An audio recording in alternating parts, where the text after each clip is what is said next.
നമ്മൾ ഇന്നൊരു അറബിക് നൈറ്റിന് വന്നേക്കാട്ടോ. അവിടെ പാട്ടൊക്കെ വെച്ചേക്കുന്നുണ്ട്. സെയ്ക്കും ഇങ്ങനെ പാട്ട് ആദ്യം ഇങ്ങനെ കേട്ടൊക്കെ നിന്ന് അത് കഴിഞ്ഞിട്ട് പുള്ളിക്കാരന് ഡാൻസൊക്കെ കളി തുടങ്ങി. അതിൻ്റെ നല്ല ഡാൻസായിരുന്നു. പാട്ട് കേട്ട് തന്നെ സെയ്ക്കുന് നേരത്തെ തുള്ളലൊരു പതിവുള്ള കാര്യമാണ്. അവനിങ്ങനെ നല്ല ഹാപ്പിയാണ്.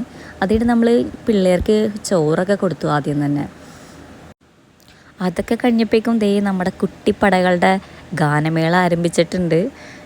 ദേ കുഞ്ഞു വാവ നല്ല രസമായിട്ടിങ്ങനെ ലാലല്ല ലാല എന്ന് പറഞ്ഞ പാട്ടൊക്കെയാണ് പാടിക്കൊണ്ടിരിക്കുന്നത്. അത് കഴിഞ്ഞിട്ട് അടുത്ത കുട്ടിപ്പടയുടെ പാട്ടായി. അവനിങ്ങനെ ഇരുന്ന് നല്ല ഗായകനെ പോലെയൊക്കെ ഇരുന്ന് നല്ല അടിപൊളിയായിട്ട് പാടാണ്. അതിനുവേണ്ടി നമ്മുടെ മെയിൻ പരിപാടിയായ ഫുഡടി ആരംഭിച്ചു. നല്ല തേങ്ങാച്ചോറും ബീഫും അച്ചാറൊക്കെ കൂട്ടിയാണ് ഫുഡ് കഴിച്ചത്. അത് കഴിഞ്ഞപ്പോൾ നമ്മൾ ഡ്രസ്സൊക്കെ മാറി അറബിക് നൈറ്റിൻ്റെ ആ ഒരു ഡ്രസ്സൊക്കെ ഇട്ട് എല്ലാവരും വന്നു. അങ്ങനെ നമ്മൾ ഫോട്ടോസും കാര്യങ്ങളൊക്കെ ആദ്യം തന്നെ എടുത്തു. അത് കഴിഞ്ഞിട്ടാണ് നമ്മൾ നമ്മുടെ ഡാൻസിലേക്ക് കിടക്കണത്.